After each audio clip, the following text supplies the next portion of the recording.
할렐루야. 지난 한 주간도 각자 삶의 자리에서 잘 지내셨는지요? 매일 오늘을 주심에 감사하며 마지못해 떠밀려 사는 것이 아니라 최선을 다하는 하루를 보내느라 수고 참 많으셨습니다. 하나님이 허락하신 축복의 시간들을 감사하며 하루를 여시고 하루를 마무리하는 저희들이 되기 원합니다. 비대면이지만 함께 예배할 수 있는 여러분이 있어 감사합니다. 하나님은 저희 예배 가운데 함께 하시며 풍성한 은혜를 넘치도록 부어주실 것입니다. 은혜가 차고 넘치는 예배의 감동이 예배드리는 모든 예배자들 한 사람 한 사람 위에 있기를 간절히 기원합니다. 또한 끝날 듯 끝나지 않는 코로나로 인해 심신이 지쳐있고 물질적으로도 여유를 잃어가는 이때 마음을 빼앗기거나 마음 안에 엉뚱한 것으로 채워지지 않도록 하나님께서 저희들의 마음을 지켜주시기도 기도합니다.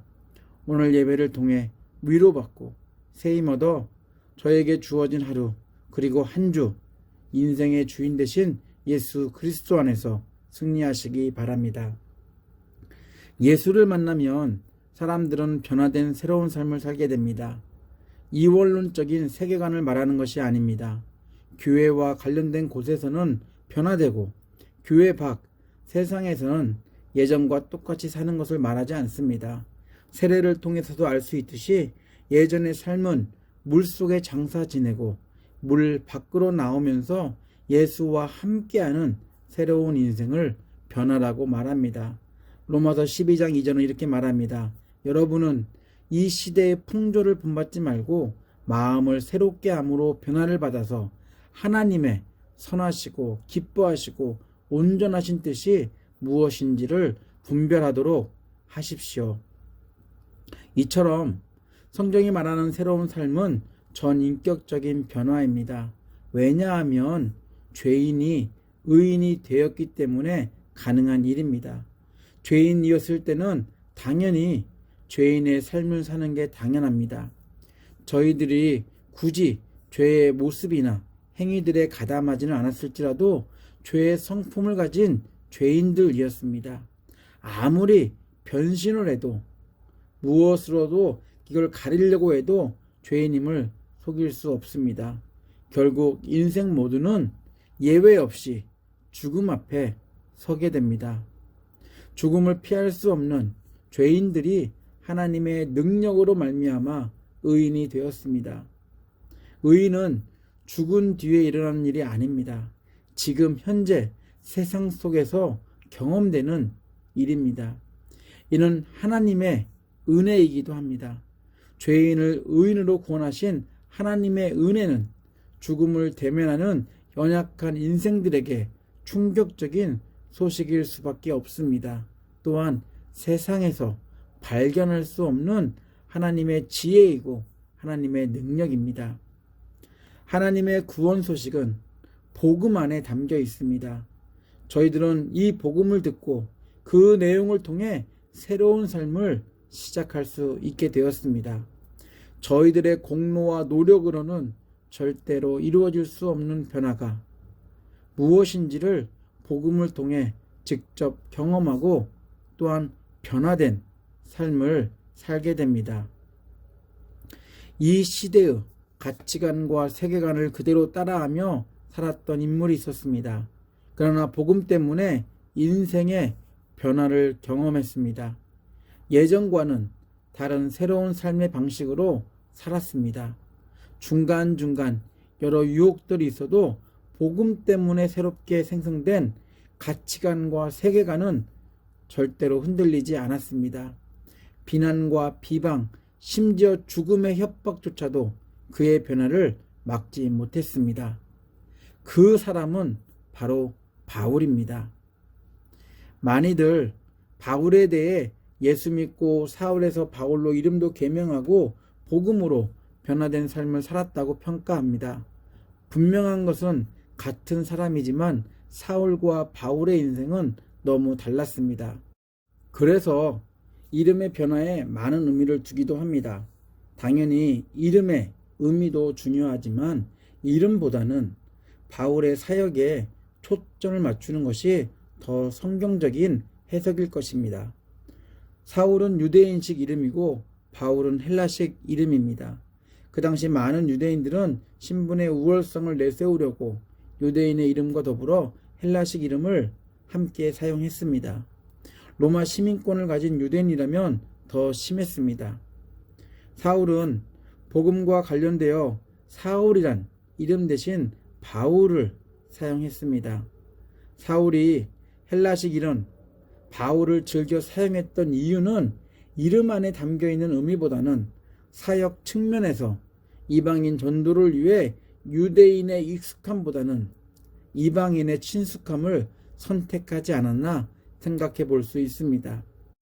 율법에 충실한 히브리인이며 유대인 사울은 예수의 죽음과 부활을 강조하며 복음이라고 말하고 다니는 예수의 제자들을 같은 유대인이었지만 이해할 수 없었습니다. 율법에 그 누구보다 익숙했던 사울은 구약 성경 그 어디에서도 십자가에서 죽는 무능하고 어리석은 메시아 이야기를 읽어보지 못했기 때문입니다. 사울이 기다리는 메시아는 다른 유대인들과 같이 다윗 왕과 같은 강력한 왕의 등장이었습니다. 그런데 예수의 제자들이 예수를 메시아라고 소개하면서 십자가에서 우리 죄를 대신해 죽었지만 부활했다는 헛된 것을 전하는 그들의 복음을 복음으로 인정할 수 없었습니다. 사울은 같은 유대인으로서 그들의 복음이 여러 지역으로 퍼지는 것이 너무 창피하고 부끄러웠습니다.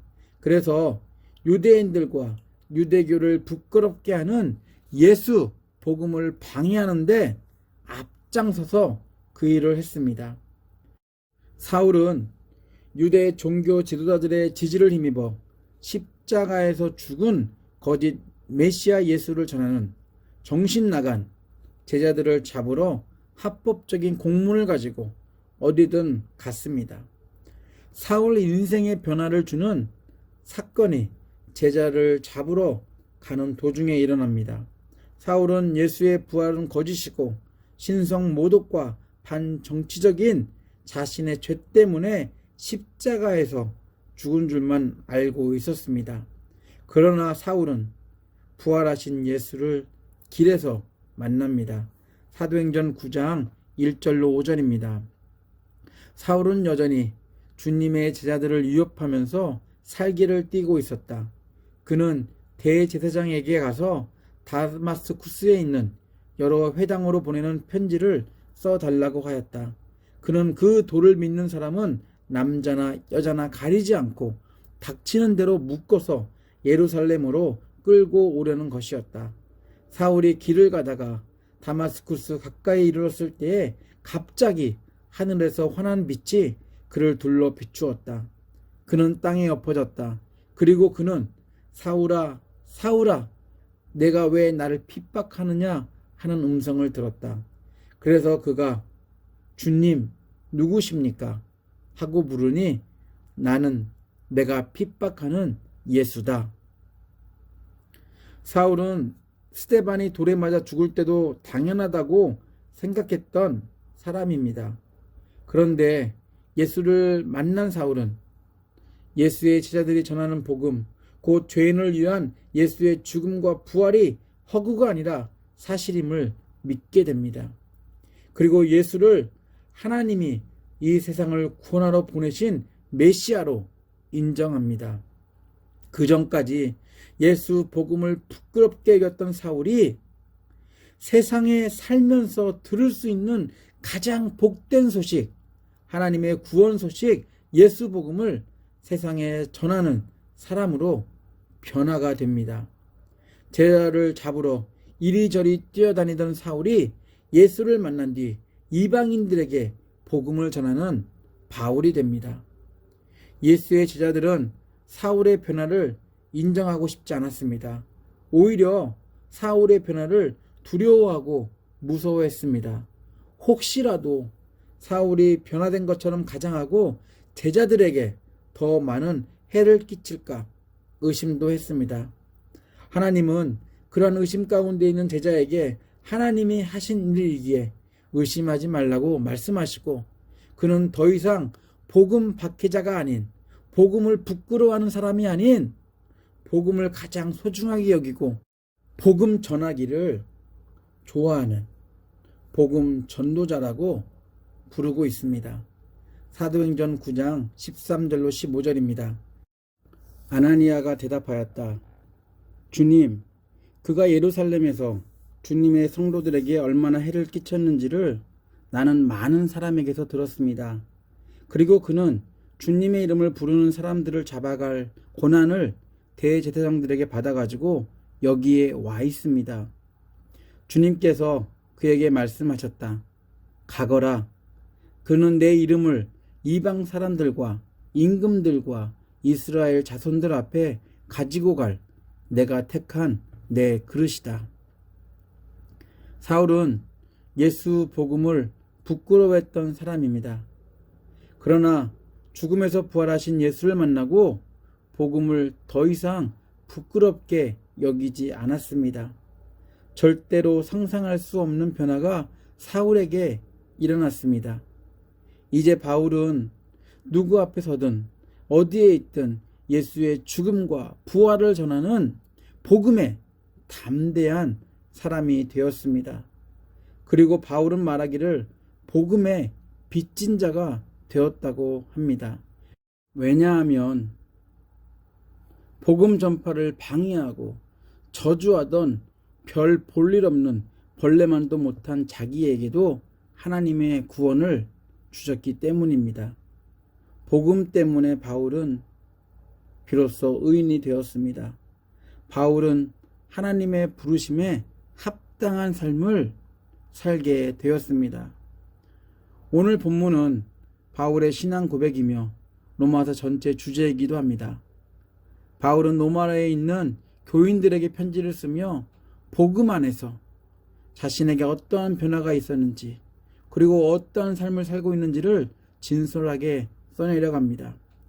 바울은 자신의 노력이나 공로를 통해 구원을 이루어보려고 했지만 하나님의 능력 없이는 불가능하다는 것을 깨달았습니다. 자신의 육체를 신뢰할 만큼 자신의 종교심에 자부심을 갖고 복음을 무시했던 사울이 복음 안에 존재하는 모든 인류를 구원하실 수 있는 하나님의 능력을 보았고, 하나님의 능력으로 말미암아 의로운 삶을 살 수밖에 없는 그런 은혜를 입었음을 이 본문을 통해 자기의 신앙을 고백하고 있습니다. 로마서 1장 16절로 17절입니다. 다 같이 한 목소리 읽어보겠습니다. 나는 복음을 부끄러워하지 않습니다. 이 복음은 유대 사람을 비롯하여 그리스 사람에게 이르기까지 모든 믿는 사람을 구원하는 하나님의 능력입니다. 하나님의 의가 복음 속에 나타납니다. 이 일은 오로지 믿음의 근거하에 일어납니다. 이것은 성경에 기록한 바 의인은 믿음으로 살 것이다 한 것과 같습니다. 바울이 복음을 부끄러워하지 않는 이유는 구원이 자신의 의로움이 아닌 하나님의 능력으로 이루어진 결과이기 때문입니다. 바울이 복음을 부끄러워하지 않는 이유는 하나님의 의로움으로 죄인 되었던 저희들이 의롭게 되었기 때문입니다. 바울이 복음을 부끄러워하지 않는 이유는 하나님의 계획하신 구원을 예수 그리스도로 완성하신 것을 믿도록 믿음을 주셨기 때문입니다. 바울의 신앙 고백을 보면 구원받는 것과 의인이 되는 것과 믿음의 삶을 사는 것이 서로 다른 것이 아니라 하나로 연결되어 있습니다. 이 모든 것들이 하나로 연결될 수 있는 이유는 하나님이 계획하시고 예수가 직접 자신의 몸을 통해서 계획들을 실천하셨기 때문입니다. 바울의 가치관, 세계관이 다 변했습니다. 바울의 이러한 변화는 복음에 따른 반응입니다. 유대인 사울은 더 이상 복음을 부끄러워하지 않는 바울이 되었습니다. 바울은 하나님이 베푸신 구원을 주시는 하나님의 능력을 경험했고, 예수가 이루신 구원을 선포하는 이 복음의 능력을 유대인들을 포함해 이방인들에게 전했습니다. 바울은 하나님이 하신 일, 구원을 담고 있는 예수 복음을 모든 인류에게 들려주고 싶었습니다. 그리고 그들이 죄에서 떠나 의인으로 세상과 구별된 거룩한 삶을, 그런 하나님의 뜻대로 사는 삶을 살기를 기대했습니다. 바울은 부끄러워했던 복음을 전하는 게 가장 즐거웠고 행복했습니다. 바울의 복음을 듣는 사람들도 하나님의 구원을 통해 즐겁고 행복하기를 바랬습니다. 하나님은 죄인들을 위해 엄청난 일을 하셨습니다. 하나님의 의와 죄는 함께 동행할 수 없습니다. 구원과 심판 역시 함께 존재할 수 없습니다. 하나님의 의의 기준에 의하면 저희들은 절대로 심판과 죽음을 피할 수 없습니다. 저희들은 하나님과의 사귐이 단절된 죄인이기 때문입니다. 하나님은 죄인이기에 심판을 피할 수 없음에도 불구하고 예수 그리스도 안에서 죄와 심판으로부터 저희들을 구원하셨습니다. 하나님의 구원 능력은 예수 그리스도 안에서 진가가 드러납니다. 그래서 바울은 예수의 죽음과 부활이 담겨 있는 복음을 부끄러워하지 않는다고 자신 있게 자신의 신앙을 고백하고 있습니다. 죄인들에게 복음이 기쁜 소식인 것은, 그리고 세상 철학이나 가치관과 비교해 부끄럽지 않은 이유는 하나님의 의의 기준에 미달되고 자력으로 구원을 이룰 수 없는 저희들에게도 하나님이 영원한 죽음에서 구원에 이를 수 있도록 저희들에게 은혜를 주셨기 때문입니다. 하나님의 의의 기준을 새롭게 만들거나 편의를 위해 변경한 게 아닙니다. 자신의 아들 예수 그리스도의 죽음을 통해 죄와 심판을 대신하게 하시고 죄인들인 저희들에게 구원의 능력을 베푸셨습니다. 예수 안에서 이루어진 하나님의 구원 계획으로 말미암아 죄인인 저희들이 하나님의 공의로 당할 영원한 심판을 피하고 대신 의인이 되었습니다. 하나님의 의로 인한 심판이 이젠 하나님의 능력을 믿는 저희들과는 상관없게 되었습니다. 바울은 이것을 깨닫고 이렇게 고백합니다. 나는 복음을 부끄러워하지 않습니다. 나는 예수 그리스도를 아는 지식이 가장 고귀함으로 그 밖의 모든 것을 해로 여깁니다. 죄인에서 구원받아 의인이 된 것은 하나님의 능력입니다. 이 하나님의 능력은 예수 그리스도의 죽음과 부활에 근거합니다. 저희들은 예수 그리스도를 통해 이루신 하나님의 능력을 믿고 복음을 부끄러워하지 않았던 바울이 그랬던 것처럼 끝까지 하나님이 원하시는 거룩한 모습으로 살아가야 합니다. 신앙 고백 이후에 변화된 인생을 살아가야 합니다. 그렇지 않다면 저희들이 믿는 복음은 부끄러운 대상이 될 수 있습니다.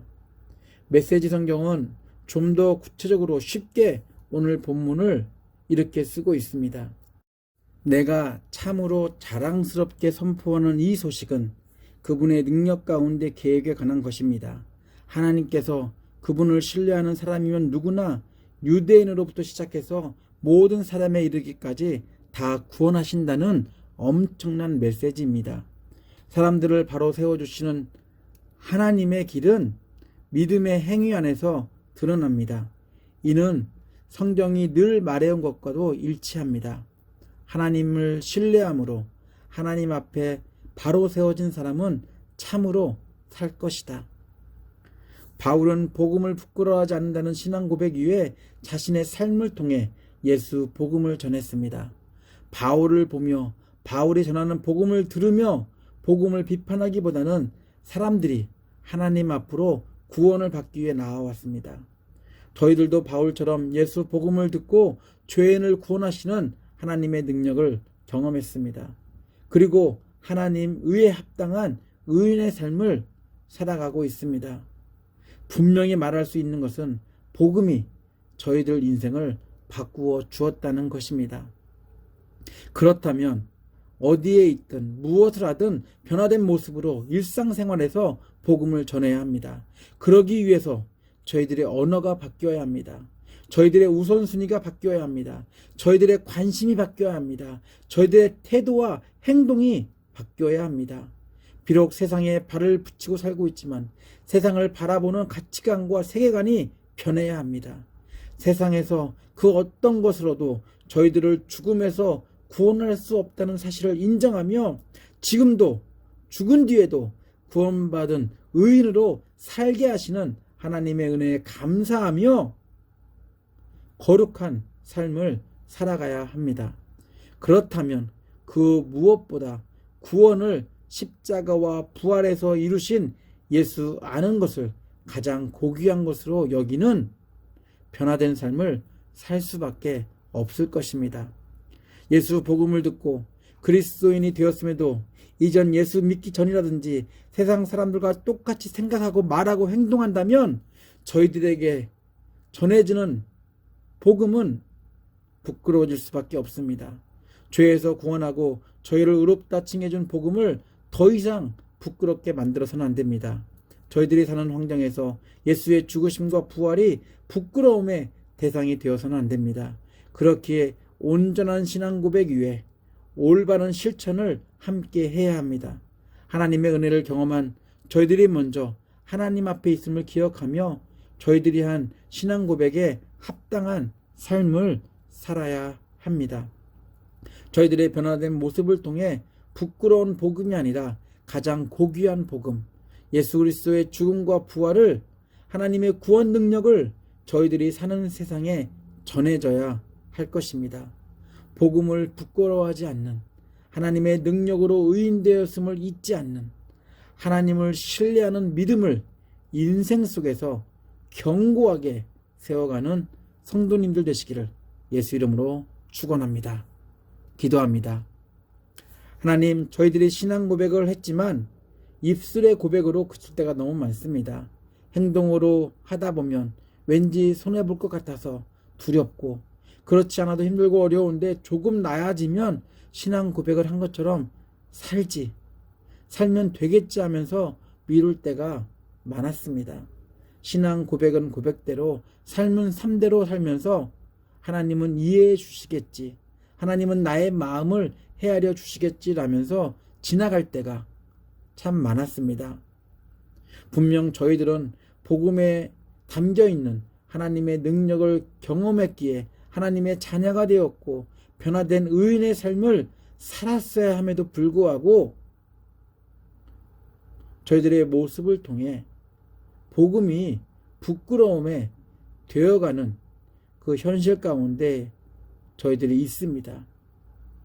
하나님, 오늘 바울처럼 바울의 신앙 고백 위에 합당한 삶을 살았던 것처럼 저희들도 그렇게 살 수 있도록 인도하여 주시옵소서. 의인은 믿음으로 말미암아 산다는 의미를 매일 되새기며 살도록 저희들을 도와주시옵소서. 살면서 부끄러운 복음을 전하는 게 아니라 인생에게 가장 고귀한 복음을 전하는 저희들이 되도록 붙들어 주시옵소서.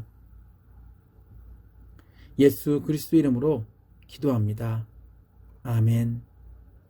주 예수 그리스도의 놀라운 은혜와 하나님의 아낌없는 사랑과 성령의 친밀한 사귐이 올바른 신앙 고백 위에 세워진 복음에 합당한 삶을 통해서 부끄러운 복음이 아닌 구원으로 인도하는 그 복음을 생활에서 보여주며 살기로 결단한 예배자들 위해, 가족과 사업체와 옥빌 한인교회 위에 함께 하시기를 간절히 축원하옵나이다.